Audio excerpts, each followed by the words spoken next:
एकता चढ़ली जवानी ऊपर से बा सुघरा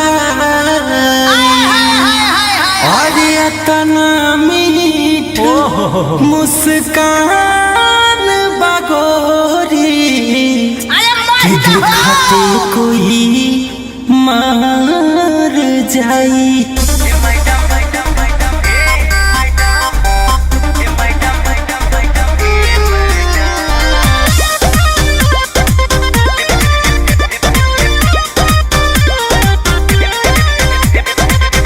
पीछे डोलो ना मन मेरा टटोलो ना करूँगी FIR अब तुम उल्टा सीधा बोलो ना। अरे कहाँ FIR करबू सरकार हमरे बा। आगे पीछे डोलो ना मन मेरा टटोलो ना करूँगी FIR अब तुम उल्टा सीधा बोलो ना। ए मैडम दूर हटो, don't touch my body. Don't touch my body ये का कहती अरे?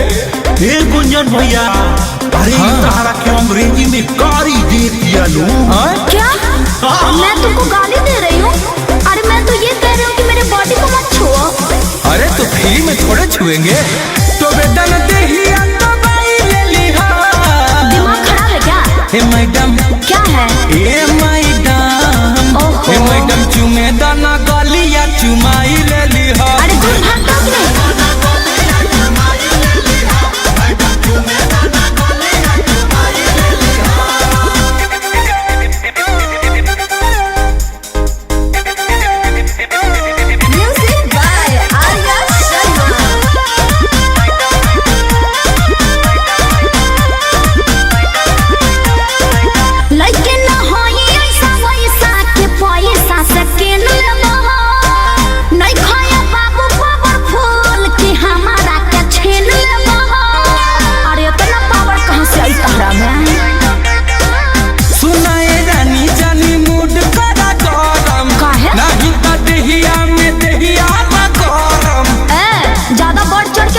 समझा ना?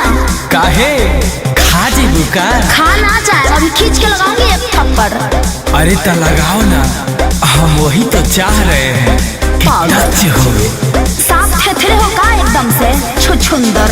हाँ हाँ हाँ करी रिएक्शन का दवाई ले लिहा। ए मैडम हटो होने। ए मैडम का ए मैडम चुमे दाना गलिया चुमाई ले लिहा। फिर क्या होगा?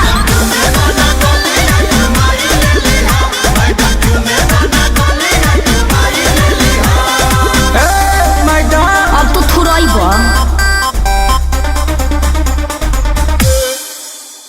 तू लुच्चा है लफंगा है तेरा रोज रोज का धंधा है यूं रगड़ रगड़ कर चलता है लगता है साला अंधा है।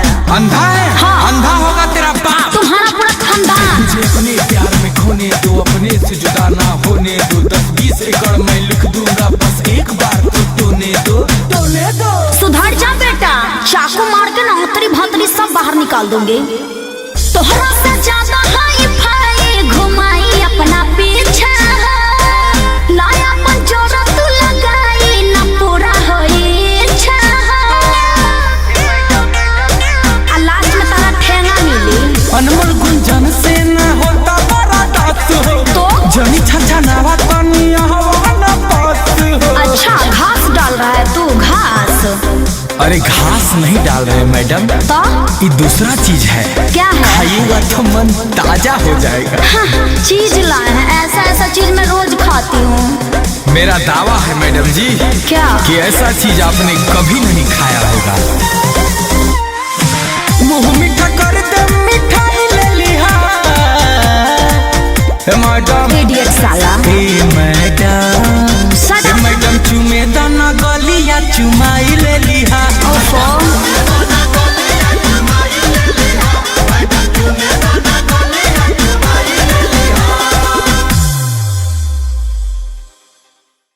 मुंह मीठा कर दे मिठाई ले लिहा।